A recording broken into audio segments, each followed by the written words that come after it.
being able to read the game, the balance, keeping track of potential hazards on the field players that the field players haven't noticed, being able to follow the ball from the blade to your hand with your eyes, and having your body behind the shot. If possible, yeah, if you can have the body behind the shot, that's always better, because if you drop it, it hits your chest. You can't always move with, so that's when you have to have what he says here. Follow the ball from the blade to your hand with your eyes. And let me add something to that. Follow the ball from the blade to your hand with your head. So you don't work like this with your peripheral, but like you risk losing the ball inside here. So if you turn your entire head, you have a new field of vision that you can see better with. Good reaction, fast, slash, strong legs, fearless.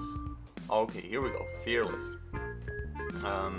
Being fearless is a cool aspect. You know, when you have a fearless goalkeeper, they make themselves noticed quickly, because I don't know, I was maybe on the road to fearless. I was not completely fearless, but I wonder what happens inside the head of a fearless goalkeeper.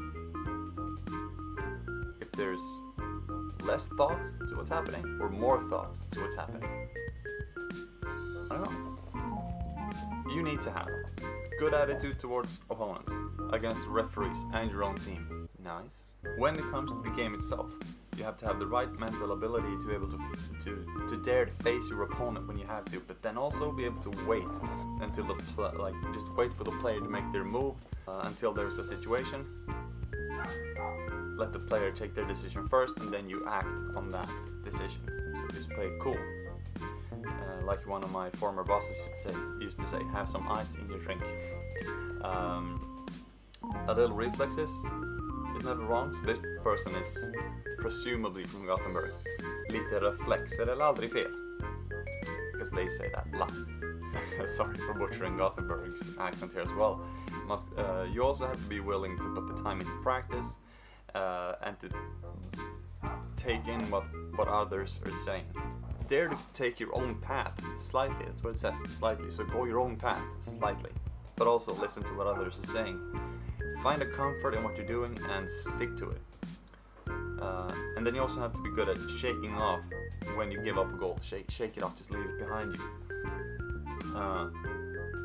Dare to win, dare to do what you have to win, but also dare to lose, because you will lose. Every now and then we all lose. And it's how you deal with that determines what you take from it. Because you can take lessons from it, and then you can also not take lessons from it. There's a whole aspect to that as well. This is a very nice comment. It covers a whole lot of things. Good attitude towards players, referees, your own team. I like that. It's very good. It's just some sportsmanship. And then to go your own path. But at the same time, take in some information from others. I like this. What does a goalkeeper need? Good reflex. So either this is reflections, like reflections on what's happening. So the game went like this. The way you reflect on it, the way you process what's going on, to process the defeat, to process the win. Because that's a very good aspect. Or maybe it's reflexes, which again you can't really do much about your reflexes. Or is the way you I guess the word in English is deflect. You deflect the shot. I'm not too sure. Good leadership and positive attitude. Again, back to the leadership. I think it's good when the goalie has good leadership. Absolutely. I don't know if it's vital, but I think the defenders really actually appreciate when the person behind them takes on a leadership role. Positive attitude. Yeah. Reaction time and movement. So reaction time, again, not much to say there, I agree. And movement. Again, there are a lot of different movements. Practice all of them. Every way that you can think of to move sideways, practice them. Right, let's do some translation again. A good goalkeeper radiates stability and hold on while I translate this word real quickly. Poise. The word is poise. Just to have an aura of confidence about you that inserts, yeah, I guess confidence is the word. poise, you can look at that word. Game perception, communication with your field players is good with your positioning. I like that. Know what your strengths are and try to use them to your advantage. Be confident in yourself, so self-confidence, and then handle goals that you've given up. So if they score, how you deal with it. The will to always improve, and have bleeping fun at practices and games. And then it says, very important, yes. So having fun at practices and games, I agree. So if you get too set on achieving things, and like today I'm gonna achieve this, and then you don't because for some reason, and then maybe that gets you down, that could create a problem. So have fun. The one I wanted to talk about more here was know what your strengths are and then use them to your advantage. Good thing. But also know what your weaknesses are and try to improve them. So if you can list your weaknesses like that, and then for 1 week or 2 weeks or a month or whatever, you're working on this top thing on your list, your weakness, until you can cross it off the list. Once you've done that, the crossing off, you will have become a better goalie because you removed one of your weaknesses. So work on them as well. But absolutely know your strengths and use them to your advantage. This comment has 10 points to it, alright? Point 0. Mind is key. You can train your body all day, every day, but if your head's not in the game, you will never be great. You need the ability to zero out, this is number 1 by the way, you need the ability to zero out of the previous failure and concentrate on the next save. Yep. Point 2, understand that to win a game, all you need to do is to be better than the guy in the opposite net. So you creating this rivalry between the two goalkeepers. Make one more save than your opponent does. Point number 3, never quit. A goalie that surrenders is the worst teammate you can have. Blunt. It's very blunt. Number 4, don't fear losing. Just play with honor and fight as hard as you can. Victory will come naturally, or at least you will be respected if you lose. That's some samurai kind of stuff. Fight with honor. I like it.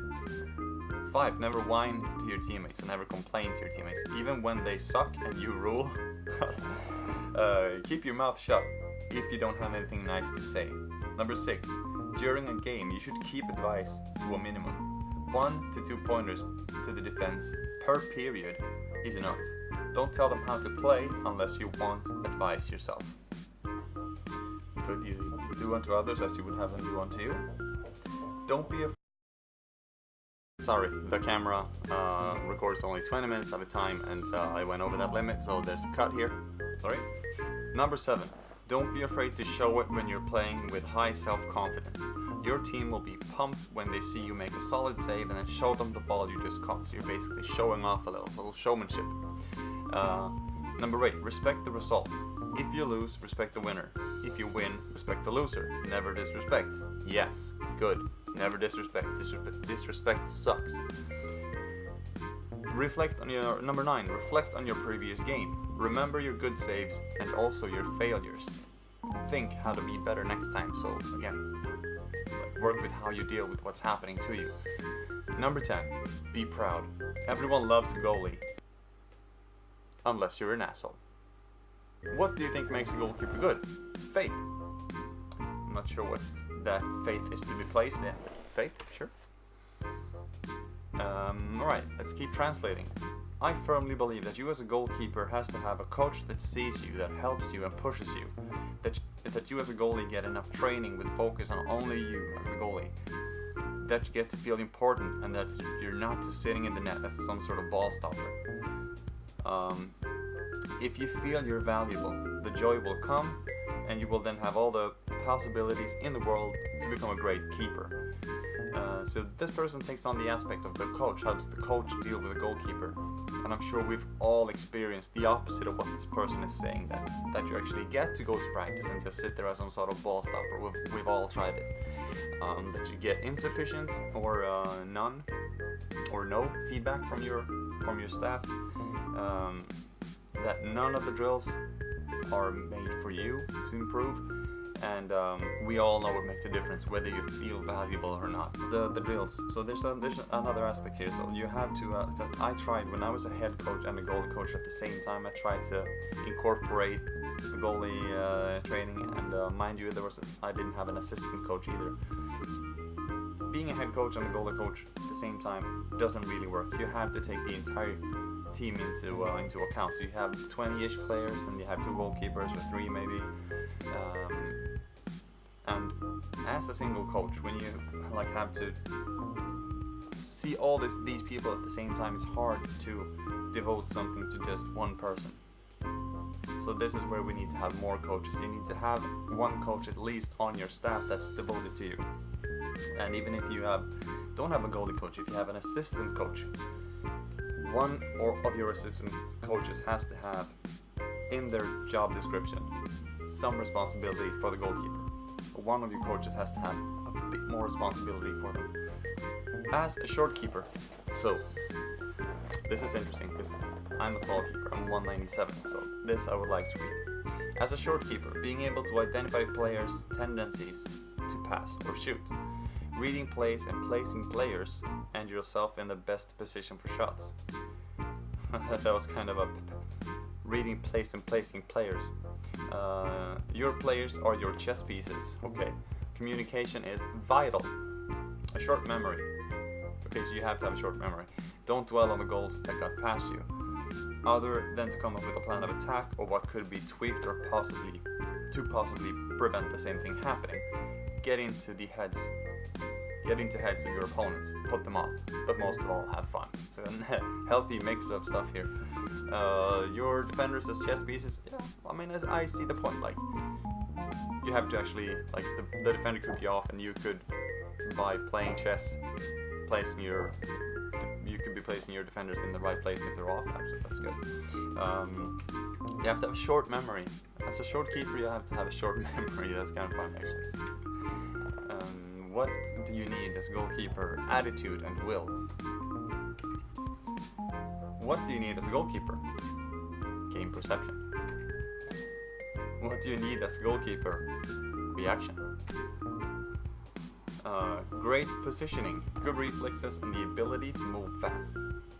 So positioning and the ability to move fast, they go like this.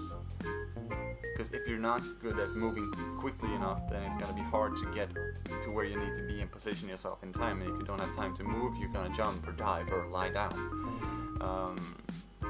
So those two intertwine very well. So in order to practice positioning, practice movements. And then you need to have good reflexes. And again, I want to put as much emphasis on this as I can. Make sure to look up reflexes versus reactions.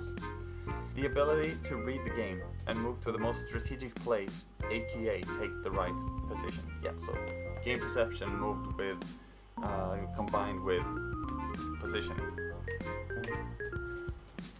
Game perception. Sorry, I'm not trying to be short for these comments, but we've touched on them so many times, I don't want to dwell too much on them. The video's gonna be very long. Right. My opinion. A goalkeeper should have smooth movement, be active in the goal, have a high voice so that the defense can hear you. Do their best and everything to not let the ball in, have great stamina, condition. So I'm guessing in Norwegian, maybe. And be in love with what you do. This sport is amazing, heart emoji. And a goalie is the most important man or girl on the team. Right? Smooth movement like that, be active in the goal, have a high voice, absolutely, and also have confidence to use that voice. And again, be in love with what you do. Just have fun. It helps. First of all, he or she should not be afraid of shots. Have a good game perception, have reflexes, again reflexes. I get what you mean, I just want to make the point. And also have the ability to give up a goal in a game and then let that go during the game, and being able to focus on catching the next one. And then after the game you can analyze yourself to try to look deeper at it then. then to also, if you make a mistake, because we all make them, being able to hold your head high, because there's no benefit to doing this, none whatsoever. I get the will to do so. If you can manage to keep their head high, your team will benefit from it, and it will have an effect on the opposing team as well. I think concentration is important, but it's important that you get good training and repetition. The best goalie practice was at Star Camp Week 1 in the summer of 2017. I had you as a goalie coach. I learned a lot and have been a better keeper, Samuel Berg. Tack Samuel. So this is a goalkeeper from the northern part of Sweden that I worked with last summer. So thank you a lot for the comment. Thank you for putting your name in there so I can recognize you. Repetition goes along with patience. So you need to have patience when some things that you haven't learned yet could be better than what you're currently doing, but then to learn something new takes time, takes patience, takes repetition. But in the end, when you get past that hump, that mountaintop, you will be better off for it. Okay, you need to have some attributes. You need to be humble, passionate, hardworking, and disciplined. And the skills you need are, you need to be speedy. Fast reactions / reflexes. Good, covering both bases here. Reactions and reflexes. And good basic movement techniques. Good, you basically covered everything that but most of the stuff that I put a lot of pressure on myself. Humble, passionate, movement techniques. Good reactions. Being fast with your movements. Good stuff. What does a goalkeeper need? He needs to be athletic. Sorry, he or she needs to be athletic. A goalie with great skill may not always be. And I just realized we just went the entire loop because I just started reading the first comment again. So that's all of the 68 comments. Whew. That was something. So, sincerely, thank you to everyone who participated. I was just the relay. I just took what you said and put it out there.